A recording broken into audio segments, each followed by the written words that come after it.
bienvenue dans Et si l'histoire, l'émission où l'on explore les chemins non empruntés du passé. Aujourd'hui, on s'attaque à un véritable séisme historique, la chute de l'ordre du Temple.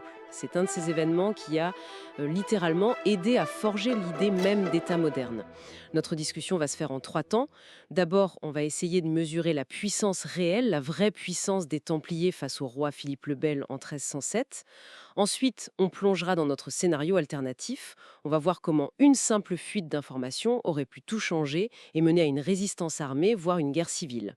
Et enfin, on explorera les conséquences vertigineuses, la naissance possible d'un État-banque templier qui aurait pu remodeler toute l'Europe. C'est un voyage qui est absolument fascinant. Parce qu'au-delà de tous les mythes, on va vraiment toucher du doigt la nature du pouvoir. On a d'un côté un État dans l'État, une entité transnationale richissime. Et de l'autre, un monarque qui est absolument déterminé à être le seul maître chez lui. L'affrontement était sans doute inévitable. Mais son issue, elle non, elle ne l'était pas du tout.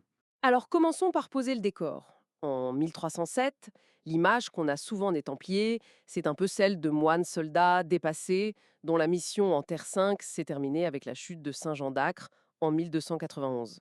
C'est juste cette vision? C'est une grave erreur d'analyse. Et c'est peut-être même l'erreur qu'a faite Philippe le Bel. Il voyait une coquille qui se vidait de sa substance militaire, mais il n'a pas vu que l'ordre avait muté.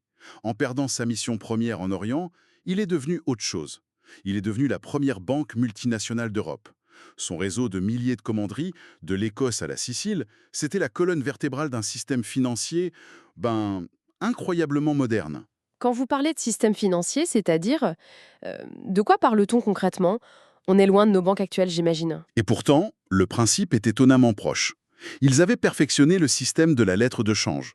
Un marchand ou un pèlerin pouvait déposer de l'or dans une commanderie à Londres, il recevait un simple bout de parchemin codé, et avec ce papier, il pouvait retirer la somme équivalente à Gênes ou à Rome. C'était une révolution. Une révolution, oui. Ça sécurisait le commerce, les voyages. Le roi de France lui-même était un de leurs principaux clients, et surtout, un de leurs plus grands débiteurs.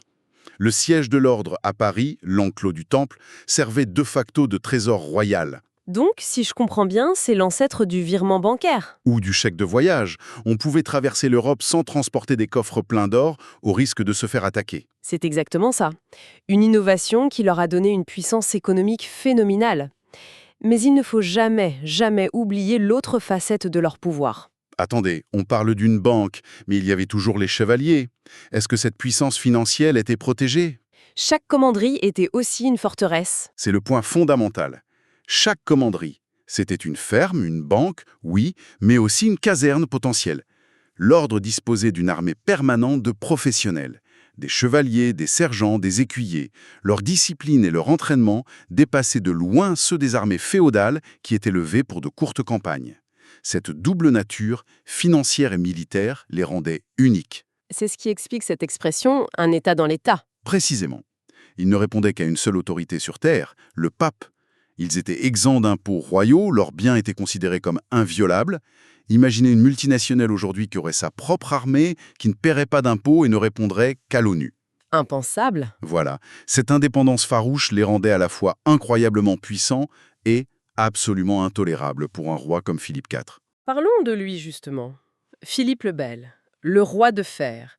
Qu'est-ce qui le rend si différent de ses prédécesseurs? Ce n'est pas un simple suzerain. Vous mettez le doigt sur un point essentiel. Sa vision de la royauté est presque mystique. Pour lui, le roi est le représentant de Dieu dans son royaume, et la France doit être unifiée sous une seule loi, la sienne. Tout ce qui fait obstacle à cette autorité absolue doit être brisé. Il l'a déjà prouvé d'ailleurs. Ah oui. Son conflit d'une violence inouïe avec le pape Boniface VIII. Ça s'est terminé par l'attentat d'Ananie. Une humiliation qui a probablement causé la mort du pontife. Philippe le Bel ne recule devant rien pour affirmer la primauté de l'État. Et pour ça, il a un homme de Londres, son garde des Sceaux, Guillaume de Nogaret, un juriste implacable pour qui la raison d'État justifie tout. Mais alors, qu'est-ce qui motive vraiment cette opération contre les Templiers? C'est juste une question de pouvoir, d'idéologie ou il y a aussi l'argent? Les deux. Les deux sont inextricablement liés. Sur le plan idéologique, un ordre international qui possède des forteresses et une armée sur votre propre territoire, c'est une anomalie inacceptable pour lui. Mais la motivation financière est un moteur tout aussi puissant. Le trésor royal est chroniquement vide. Le roi a déjà spolié les banquiers lombards, il a expulsé et rançonné les juifs du royaume. S'attaquer aux Templiers, c'est l'opération parfaite. Le coup du siècle. Exactement. On efface une dette colossale et on espère mettre la main sur la plus grande fortune privée d'Europe. Le piège est donc parfaitement tendu. Une opération de police secrète coordonnée à l'échelle de tout un royaume. C'est d'une ampleur inédite pour l'époque. Mais dans ce genre de plan, le secret, c'est aussi le point le plus fragile, non? Qu'est-ce qui se passe si un seul grain de sable vient enrayer la machine? C'est précisément là que tout peut basculer. Il suffit d'un murmure, d'une seule indiscrétion. Le plan de Philippe le Bel et de Nogaret ne repose que sur une seule chose. La surprise. La surprise totale. Si cette surprise était vantée, tout l'édifice s'effondre. Alors imaginons, on est quelques jours avant ce fameux vendredi 13 octobre 1307, une fuite a lieu. Un clerc de la chancellerie, un prélat horrifié, peu importe. Quelqu'un prévient l'ordre. Que se passe-t-il dans la tête du grand maître, Jacques de Molay? C'est un vieux soldat qui a passé sa vie à se battre. Dans notre scénario, il est face à un choix terrible. Fuir, ce serait un aveu de culpabilité. Se soumettre et espérer un procès équitable de la part de celui qui a humilié le pape. C'est un suicide. Non. Averti du piège, ce vieux guerrier choisit la seule option qui lui reste, la résistance. L'ordre est envoyé en secret à toutes les commanderies de France, barricadez les portes, armez-vous. C'est fascinant parce que ça change radicalement la scène du 13 octobre au matin. Dans la réalité, à Paris, les portes de l'enclos du Temple s'ouvrent. Jacques de Molay et 138 de ses frères sont arrêtés sans aucune résistance, cueillis au saut du lit. On a même ce document incroyable aux Archives nationales. Un rouleau de parchemin de 22 mètres de long, il contient les procès-verbaux des interrogatoires de ces 138 Templiers parisiens. C'est la preuve matérielle d'une opération de police, d'une efficacité foudroyante. Mais dans notre ligne temporelle alternative, ce même matin, les sergents du roi trouvent un pont-levé relevé, des créneaux garnis d'arbalétriers et un silence de mort. L'accusation change alors complètement de nature. On ne parle plus d'hérésie, une affaire longue, complexe qui relève de l'Inquisition. On parle d'un acte de rébellion ouverte contre le roi. C'est un crime de lèse-majesté, visible par tous. La guerre est déclarée. Et c'est une guerre asymétrique sur plusieurs fronts. Militairement, les armées du roi, habituées aux batailles rangées, doivent se lancer dans une interminable guerre de siège contre des centaines de commanderies fortifiées, et elles sont défendues par des hommes qui sont des experts en polyurcétique. Politiquement, c'est une aubaine pour les grands seigneurs féodaux, le duc de Bourgogne, le comte de Flandre. Ils voient là une occasion en or d'affaiblir ce roi qui les centralise et les étouffe. Et il y a l'arme économique, sans doute la plus redoutable. Le roi veut leur trésor, mais en se rebellant, les Templiers peuvent littéralement couper les vivres au royaume. Absolument. Ils peuvent geler tous les avoirs de la couronne, suspendre tous les crédits, exiger le remboursement immédiat des dettes. En quelques semaines, ils peuvent provoquer la banqueroute du royaume de France. Le roi, qui voulait leur fortune, se retrouve sans un sou pour payer ses propres soldats. La crise devient totale et elle s'internationalise. Et le pape Clément V dans tout ça. Il est installé près d'Avignon, donc quasiment sur les terres du roi. Il devient un otage. Dans la réalité, il a subi une pression immense, mais il a quand même tenté de manœuvrer. On sait, grâce au parchemin de Chinon, qu'il a initialement absous les dignitaires templiers en 1308. Il n'a dissous l'ordre qu'en 1312 par une mesure administrative, la bulle Vox in excelso, et non une condamnation pour hérésie. Il a gagné du temps. Mais dans notre scénario de guerre ouverte, Philippe le Bel n'aurait pas eu cette patience. Il lui aurait fallu la caution du pape tout de suite. On peut imaginer une répétition de l'attentat d'Anagni. Très probablement. Nogaret n'aurait pas hésité une seconde. Clément V serait devenu un prisonnier, forcé de signer des bulles condamnant les Templiers. Sauf que cette fois, le contexte est différent. Une bulle signée sous la contrainte, alors que l'ordre est en guerre ouverte contre le roi de France. Ça n'aurait eu aucune valeur pour les autres rois. Ah oui, bien sûr. Le roi d'Angleterre, celui d'Aragon, du Portugal, tous clients et souvent alliés des Templiers, ils auraient crié à la manipulation. On aurait pu assister à un grand schisme d'Occident, mais 60 ans avant l'heure, et de manière bien plus explosive. Donc, la France est à feu et à sang, l'Europe est au bord du schisme. L'ordre comprend sans doute que la France c'est fini pour lui.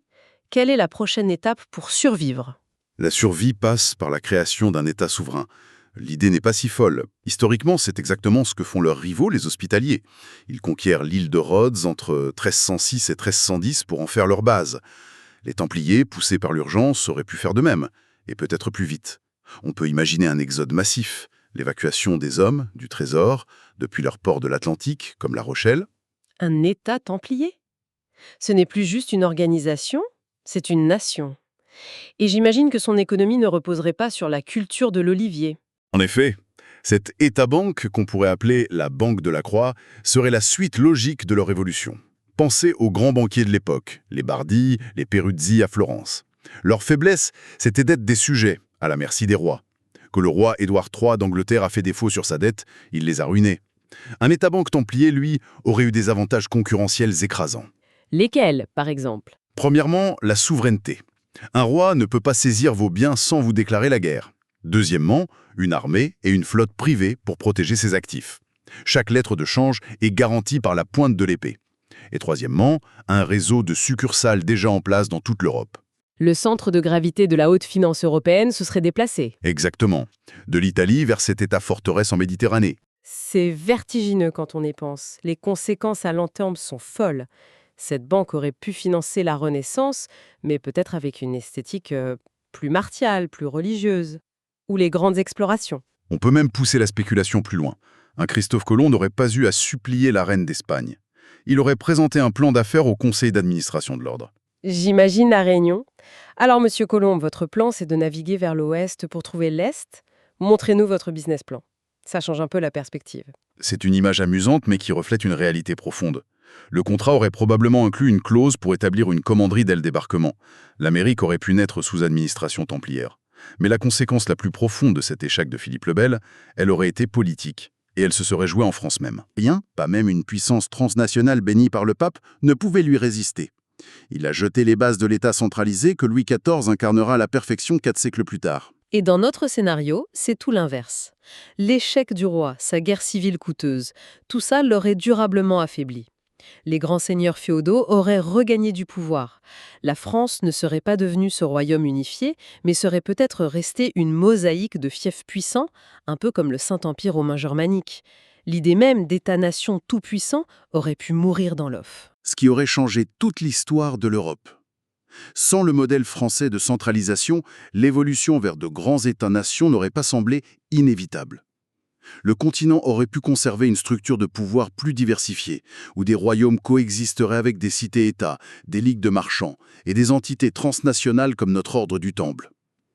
La souveraineté serait restée un concept partagé, contesté, bien loin du « l'État c'est moi ». En somme, ce qui ressort de tout ça pour moi, c'est deux leçons majeures. Premièrement, la différence cruciale entre l'autorité, le droit légal du roi, et le pouvoir réel, la force économique et militaire des Templiers. Et deuxièmement, que notre monde d'État-nation n'était pas une fatalité, mais le résultat d'un coup de poker qui, dans notre réalité, a réussi. Un coup de poker qui reposait entièrement sur le secret et la surprise. Dans notre histoire, l'autorité armée de l'information a écrasé un pouvoir qui dormait. Dans notre alternative, ce pouvoir, une fois réveillé par une simple fuite, aurait fait voler en éclats l'autorité royale. C'est une formidable leçon sur le rôle critique du contrôle de l'information. Et ça nous laisse avec cette question finale. Le monde que nous avons hérité de la victoire de Philippe le Bel, dominé par des États-nations centralisés, est-il préférable à un monde où le pouvoir serait partagé avec des entités transnationales puissantes, comme notre Banque de la Croix templière? La question reste ouverte. Et si? La question la plus fascinante de l'histoire.